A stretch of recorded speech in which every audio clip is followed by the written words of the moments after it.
Bonjour à tous, c'est Sirtech et je vous souhaite la bienvenue sur ma chaîne. Et aujourd'hui, nous allons parler méta. On va parler méta en deux vidéos, puisque pour ceux qui suivent mes vidéos, ils savent que je divise la méta en deux.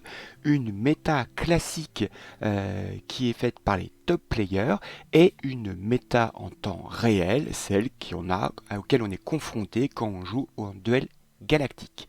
Je vous propose donc dans cette première vidéo de parler de la méta classique en ce début de mois de février 2022. Allez, jingle.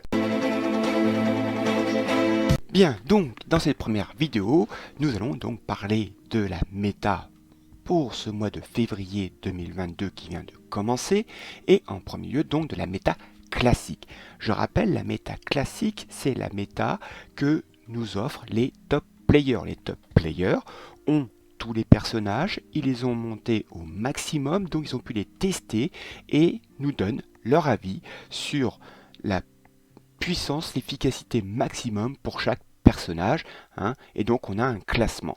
Alors pour cela, je vais m'appuyer sur le site SSA Team Builder qui est fait par des joueurs du Jamir, notamment Vagabond.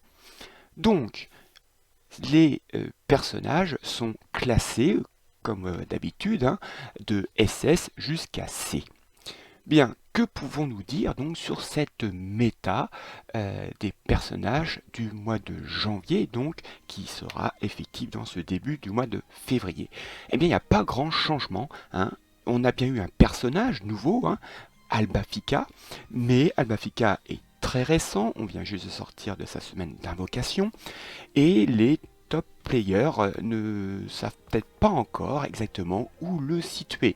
Les Chinois le situent en S, mais nous ne sommes pas des Chinois, nous jouons différemment. Et donc, eh bien, on faudra attendre quelques semaines, sans doute, le Jamir, hein, du mois de février pour savoir ce que pensent les top players d'Albafika.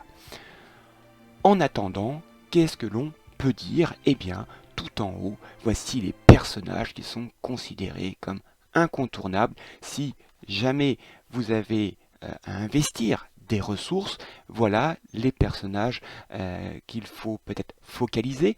Thanatos, Artemis, Alone, hein, Pandore Trident, Orphée RC, Chion Surplis et Aldébaran GC. En dessous, vous avez d'autres personnages très intéressants, hein. Athéna Exclamation qui est de plus en plus apprécié, par exemple Shiryu GC qui avec son RC est aussi un personnage qui est revenu sur le devant de la scène. Voilà, donc cette méta des top players nous permet de savoir, nous qui avons des ressources limitées, hein, on est obligé de choisir, donc il ne faut pas se planter. Donc voilà, grâce à cette méta des top players, cette méta que j'appelle classique, vous pouvez savoir si votre personnage que vous avez un peu en vue, hein, vous voyez maintenant s'il est considéré comme un bon personnage ou pas. Alors ensuite, les top players nous montrent aussi des teams, des stratégies qu'ils ont mis en place avec ces différents personnages. Alors qu'en est-il pour ce début de mois de février? Eh bien par exemple, je rappelle, hein, que nous sommes sur les serveurs de E25 et suivants, et donc eh bien, Queen Sherbex, qui est souvent top 1 dans notre duel galactique, voilà, en ce moment, elle apprécie cette team Artemis, hein, avec eh bien, Albafika, hein.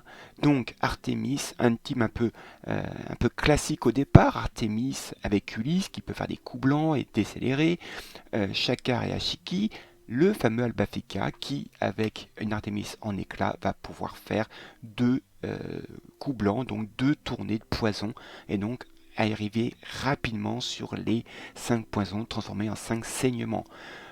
Pour cela, on a donc un Aldébaran GC qui protège tout cela et qui peut même enlever l'âme, et un Alone qui est un personnage de Fangame très puissant.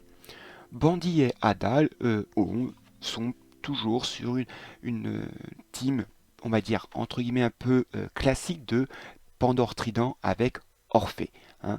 Donc, Là, c'est Athéna qui apporte les cristaux pour que Pandore Trident fasse sa calamité, et donc Orphée RC et Thanatos qui peuvent être buffés par Doko GC vont mettre des dégâts dans cette calamité et provoquer donc la mort de l'équipe adverse.